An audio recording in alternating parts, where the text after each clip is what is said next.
Dalam almanak tersebut diisyaratkan kalau akan ada ancaman besar yang akan mengganggu kerajaan Prancis pada saat itu. Nostradamus made 942 terrifying predictions. A lot of those prophecies have since come true. In 2024, he predicted that China would become the leader of the world both politically and economically. Nostradamus, the enigmatic seer from the 16th century, left behind cryptic prophecies that many believe predict our future. Let's explore what he might have foreseen for 2025. The last one will give you hope. Prediction 1. A great shift in power.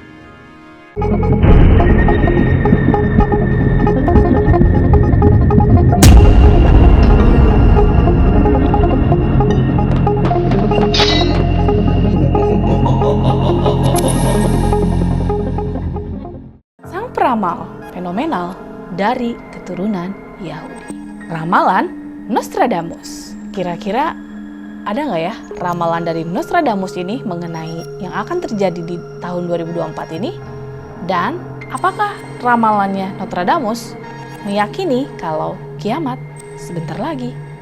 Belakangan ini cukup viral tentang ramalan dari kalangan Yahudi. Tapi guys, sebelum kita mulai mengenai ramalan dari Pak Nostradamus ini, ada baiknya kita cari tahu dulu tentang latar belakang dari si Pak Nostradamus ini guys. Hingga perjalanan hidupnya sampai ke tahap jadi peramal yang fenomenal ini. Dan kenapa juga banyak sekali orang yang antusias dengan ramalan dari Nostradamus ini guys, yang katanya sangat relate dengan kehidupan modern saat ini.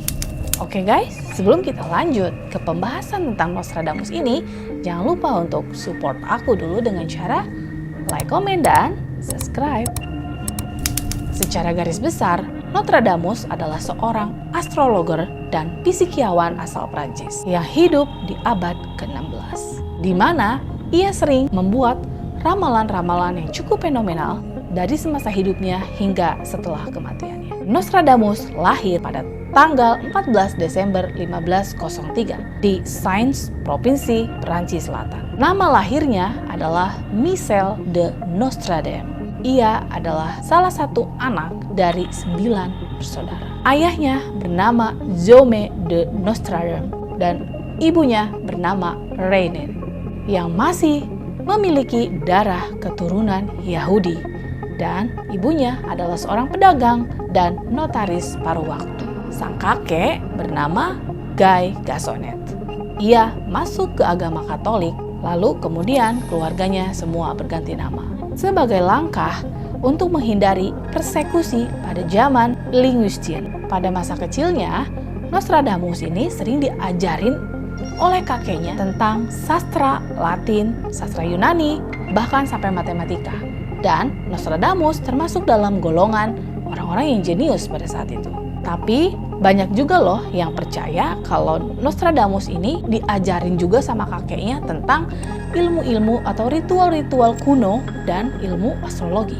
Pada usia 14 tahun, Nostradamus masuk kuliah di University of Evian. Pada saat itu, Nostradamus mengambil jurusan kedokteran. 1 tahun kemudian, ia terpaksa harus keluar dari universitas tersebut guys, dikarenakan adanya wabah bubonic plague. Ia kemudian merantau sendiri ke pedesaan dan belajar tentang ilmu-ilmu herbal hingga menjadi apoteker. Dan pada tahun 1522, Nostradamus kembali masuk kuliah lagi di University of Montpellier untuk mengambil gelar dokter dalam bidang kedokteran. Salah satu yang cukup fenomenal dari Nostradamus ini adalah ketidaksukaannya terhadap pendeta Katolik. Karena menurut Nostradamus, pendeta Katolik banyak menolak tentang ide astrologi. Nah, karena polemik ini, akhirnya beberapa petinggi dari universitas tersebut mengeluarkan Nostradamus guys, karena hal itu dianggap menentang dengan ajaran yang ada. Nah, karena polemik inilah Nostradamus akhirnya mau dikeluarin guys dari universitas tersebut. Tapi sebagian dari stakeholder dari universitas tersebut menginfokan kalau Nostradamus nggak pernah dikeluarin Justru ia berhasil mengambil lisensi kedokteran pada tahun 1525. Di masa inilah ia mengubah namanya ke ala-ala Latin, kayak akademisi abad pertengahan dari Nostradam menjadi Nostradamus.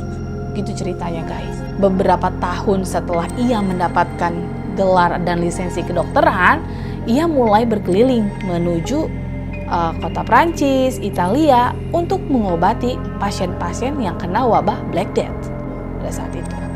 Sekedar untuk diketahui guys, kalau wabah Black Death ini adalah wabah yang cukup besar, yang sangat mematikan, lebih besar dari COVID-19 kemarin. Pada waktu itu, belum ditemuin tuh guys mengenai obatnya atau penawarnya mengenai wabah Black Death ini.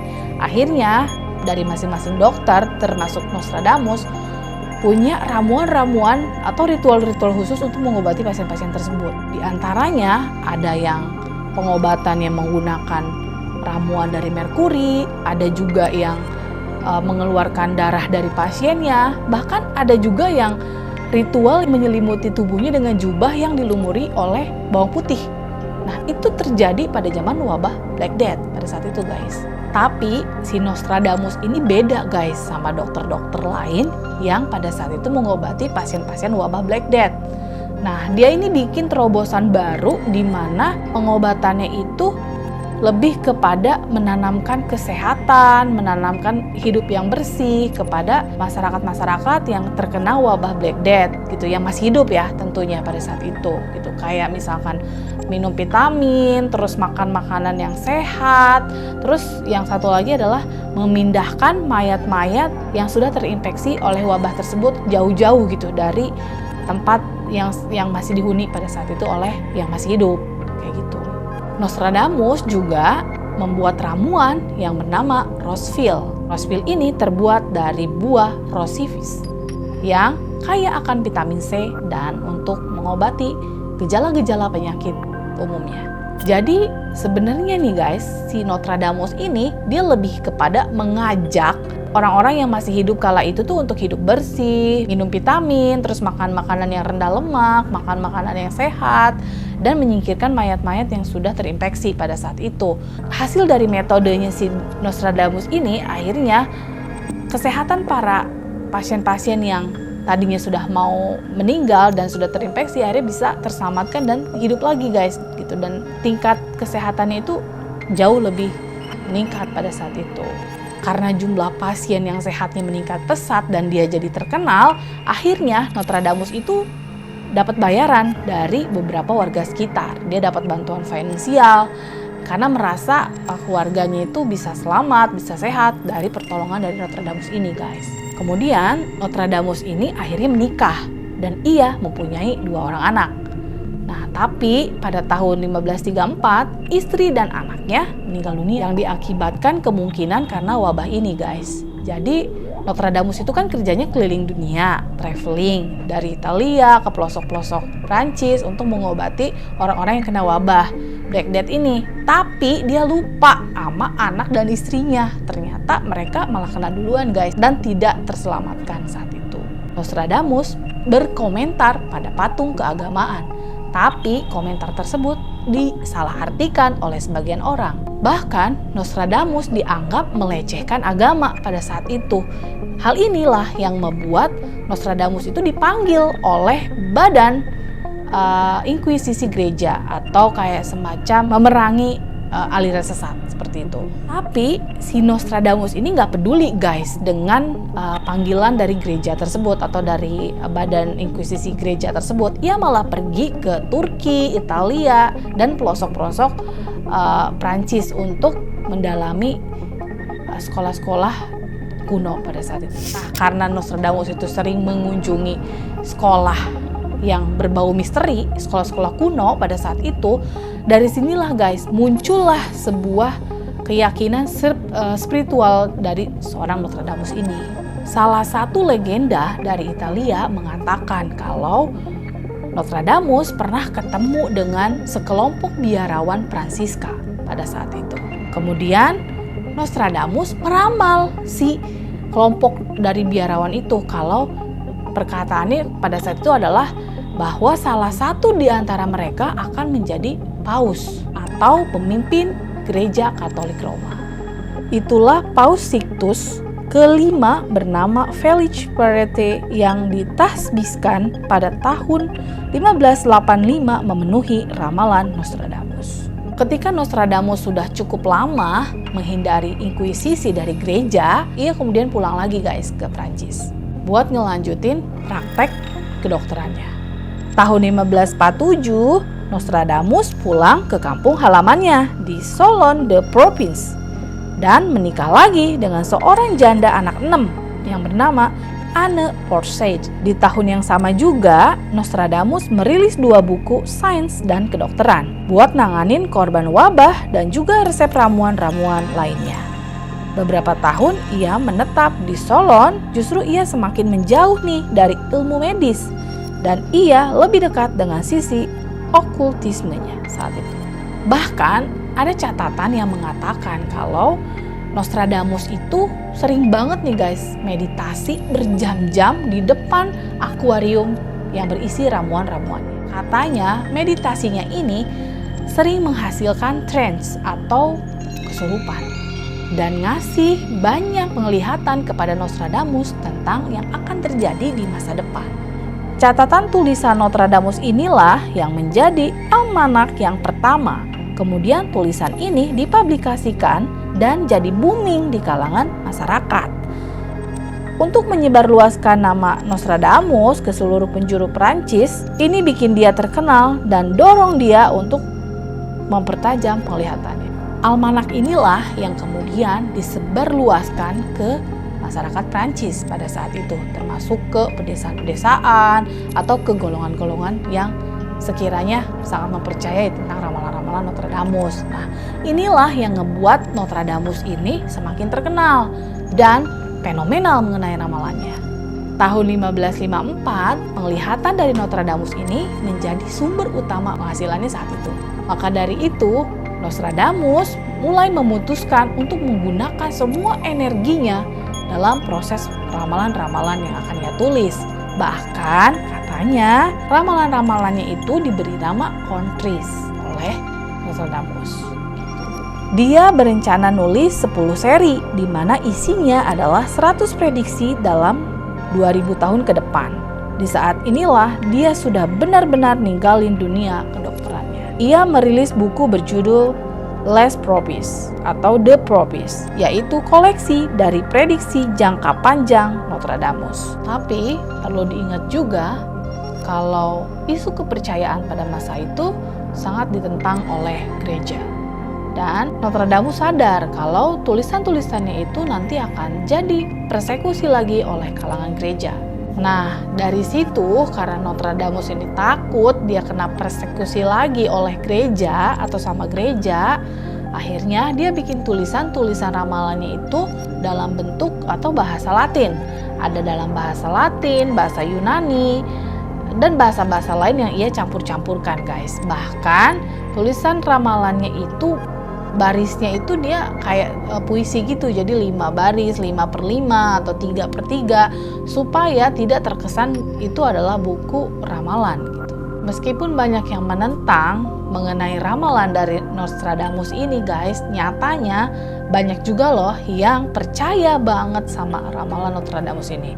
Salah satunya ada yang ngefans berat sama Nostradamus ini, yaitu istri dari Raja Henry I, Raja dari Prancis, yang bernama Ratu Catherine. Ketertarikan Ratu Catherine terhadap Nostradamus itu dimulai ketika Ratu Catherine membaca salah satu almanak dari Nostradamus. Dalam almanak tersebut diisyaratkan kalau akan ada ancaman besar yang akan mengganggu kerajaan Prancis pada saat itu.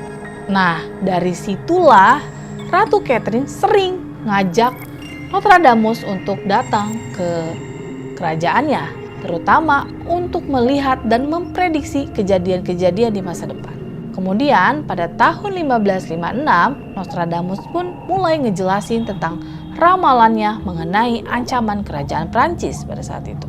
Yang cukup mengagetkan pada saat itu adalah ramalannya mengenai Raja Henry yang akan tewas terbunuh oleh lawannya. Isi dari ramalan Nostradamus tentang Raja Henry adalah tentang seekor singa muda yang akan mengalahkan singa yang lebih tua.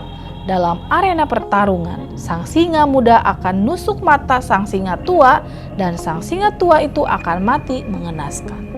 Dari penglihatannya itu, Nostradamus menyampaikan kepada Ratu Catherine kalau Raja Henry itu sebisa mungkin dilarang untuk ikut pertandingan jousting yang akan diadakan 3 tahun mendatang. Tapi kala itu Raja Henry itu gak percaya sama ramalannya Nostradamus. Ia meyakini kalau Nostradamus itu adalah bukan Tuhan yang harus dipercaya pada saat itu, guys. Dan benar aja, setelah 3 tahun kemudian, Raja Henry itu tewas terbunuh oleh lawannya pada saat ia melakukan atau mengikuti pertandingan jousting. Ia terbunuh dengan cara tertusuk matanya oleh sang lawan yang menembus hingga ke bagian kepala. Tapi Raja Henry gak langsung meninggal, guys, pada saat itu. Justru ia dikasih hidup dulu sama Tuhan sekitar 10 hari untuk bisa menyelesaikan pekerjaan-pekerjaan di dunia ini, termasuk merasakan kesakitan infeksi dari luka yang ia terima. Dan kemudian Raja Henry pun meninggal dunia dengan cara yang sangat mengenaskan. Atas kejadian itu, Ratu Catherine tuh semakin penasaran gitu dengan ramalan-ramalan lain dari Nostradamus ini. Kemudian ia bertemu langsung dengan Nostradamus pada saat itu untuk berbicara. Sebenarnya dari mana sih Nostradamus itu mendapatkan ramalan-ramalan yang saat itu cukup mengagetkan dan memang jadi kenyataan, guys. Nostradamus ngaku kalau ramalannya itu adalah campuran dari pengetahuan atau ilmu pengetahuan astronomi, planet-planet, kemudian dari benda-benda yang ada di bumi, dan juga pergeseran-pergeseran bumi yang ia ketahui.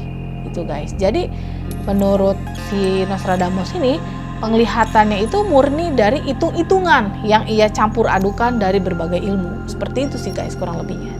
Tapi, guys, banyak juga akademisi yang nggak percaya sama ramalan dari Nostradamus ini, guys. Mereka meyakini kalau Nostradamus itu hanya memodifikasi ramalan zaman kuno dengan menggabungkan antara ramalan tersebut dengan Alkitab. Kemudian mensinkronisasikan dengan kejadian di masa lalu dan memproyeksikannya untuk kejadian di masa depan. Masalahnya, Nostradamus ini dikritik abis-abisan, guys, sama para astronom pada zaman itu. Para astronom tuh nggak terima kalau ilmu astronomi yang mereka udah pelajari sampai ke bulan dan segala macam itu dipakai oleh si Nostradamus untuk meramal masa depan. Sementara menurut mereka, menurut para astronom, hitung-hitungan atau ilmu pengetahuan astronomi itu nggak bisa disangkut pautkan dengan kejadian yang akan datang di masa depan. Mereka tuh sangat amat mengkritik abis-abisan teori-teori atau ramalan-ramalan dari si Nostradamus ini, guys. Kemudian setelah kejadian itu, Nostradamus tuh kena penyakit, guys. Penyakitnya itu adalah asam urat dan radang sendi yang lama-kelamaan menjadi penyakit yang aneh. Penyakit tersebut dinamai dengan penyakit edema, salah satu penyakit yang menyerang bagian kulit manusia.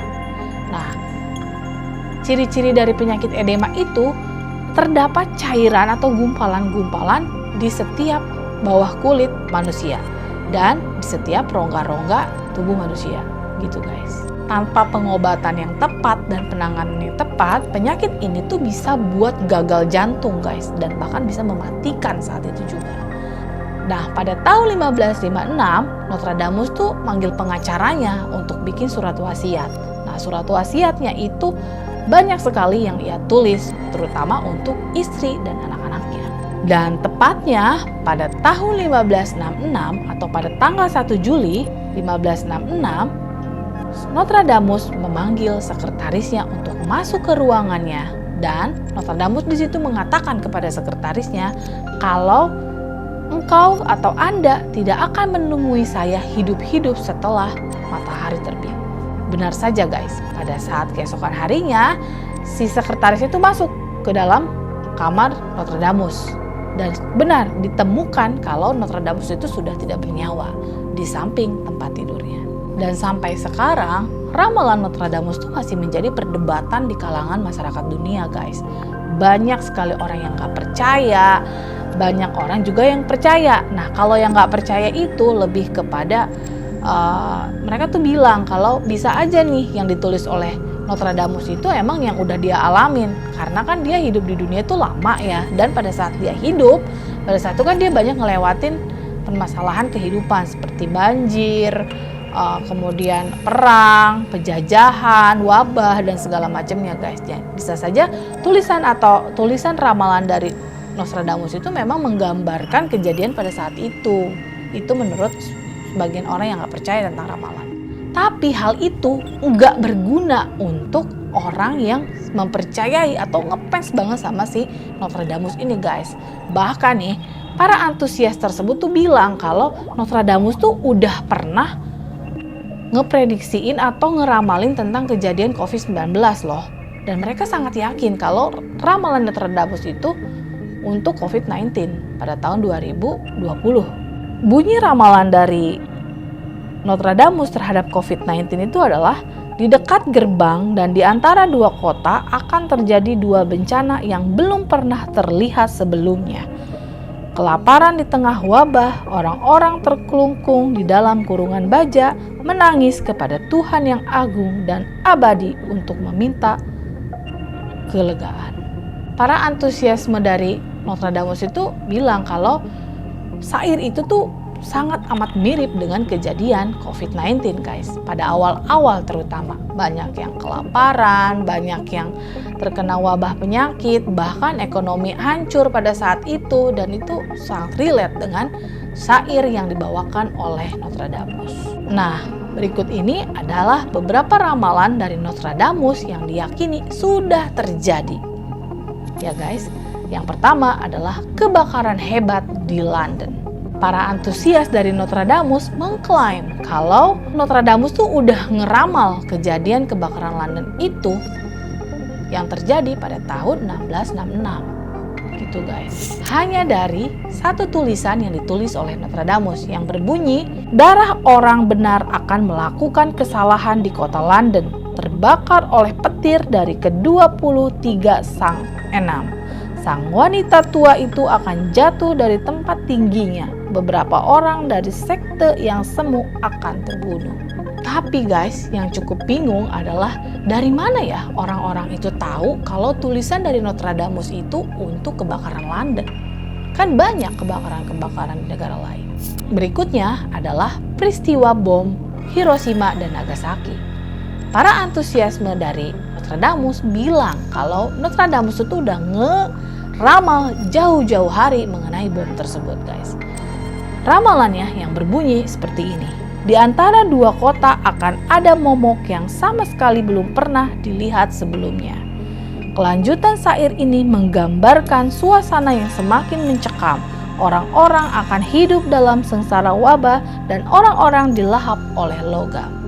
Bagi orang yang percaya mengenai teori ramalan dari Nostradamus ini, guys, bilang kalau syair itu untuk bom Hiroshima dan Nagasaki. Tapi bagi orang yang nggak percaya, balik lagi nih guys, mereka bilang kalau bisa aja pada zaman itu memang kejadian tuh yang namanya wabah, perang dan sebagainya. Jadi itu ditulis oleh si Nostradamus itu, guys. Ramalan berikutnya adalah tentang pembunuhan Presiden ke-35 Amerika Serikat, yaitu John F. Kennedy.